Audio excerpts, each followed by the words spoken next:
thought maybe we could spend a few minutes, if you guys are up for that, is just going over some of the terminology, but not only going over the terminology, also why they're described the way they are. When we do a technique, say a punch, there's two main ways we describe it. One way is, for example, where the punch is going.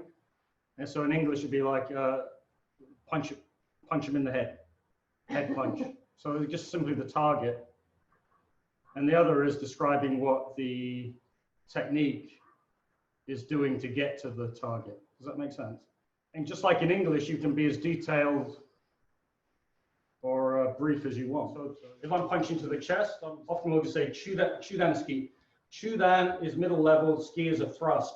So chudan ski, really, it could be any type of thrusting movement to the chest. So it could be that way, it could be that way, it could be that way, it could even be that way, right? It could be lots of different ways. But then we get specific, so we say, okay, Shudan Seiken Zuki, Seiken.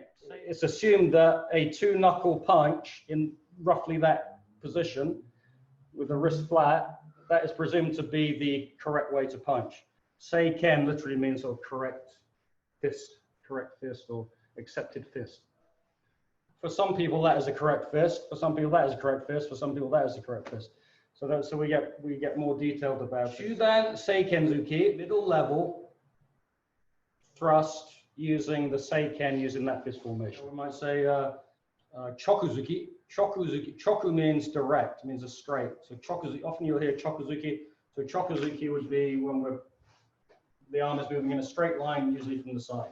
If I don't say how my fist is, then you could be that way, it could be that way, it could be a three-quarter fist. It could be stepping in and doing it, but then when we step, we have more terminology too. So a ski can also be a different technique if it's a thrusting movement. That would be nukite zuki, a thrusting spear hand or a thrusting palm push, whatever it is. Probably the most interesting one is the uke. Uke, which we usually translate simply as block. So if I say Jordan uke, what it sounds like is block the head. But also, if you think about it, the full name is Jordan Ajuke, upper level, rising, uke, which I'll talk about more in a minute, block, which means my hand, from wherever it is, it comes up, raises up to the Jordan level. Chudan, middle level, Chudan uke, basic one comes around this way. So I have to be more precise about this. Chudan, Soto, moving to the outside. Some schools call it the opposite. They call it Uchi, because they say it moves from the inside, which means inside. Anyway, Chudan, Soto, Yoko, side, Uke. So that way, and again, it doesn't mean it only blocks the middle level, because ideally it's going to block head level, but it's going to finish. It's going to be descriptive of how it got there and where it finishes. So that could be the same thing, except then we'd be more precise because the hand is open.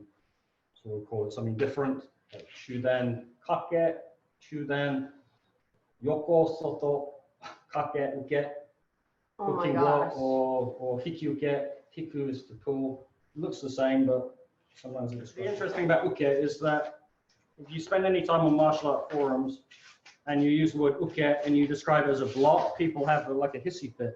Like, oh, it doesn't mean block, it means to receive. Blah, blah, blah, blah. They get really upset about it. But often what people don't realize is there's an opposite of uke, which is iku. Iku means to go. So typically in a formal situation in Japan, the way some drills would be performed would be like this. I'm the attacker, and we're going to do a basic drill, and this is the defender, and they're going to do Jordan Ajuke, Gyakuzuki, for example. They block with the front hand, they step back, and then they just do a Gyakuzuki, boom, and they do a punch. So that's sort of really basic drills.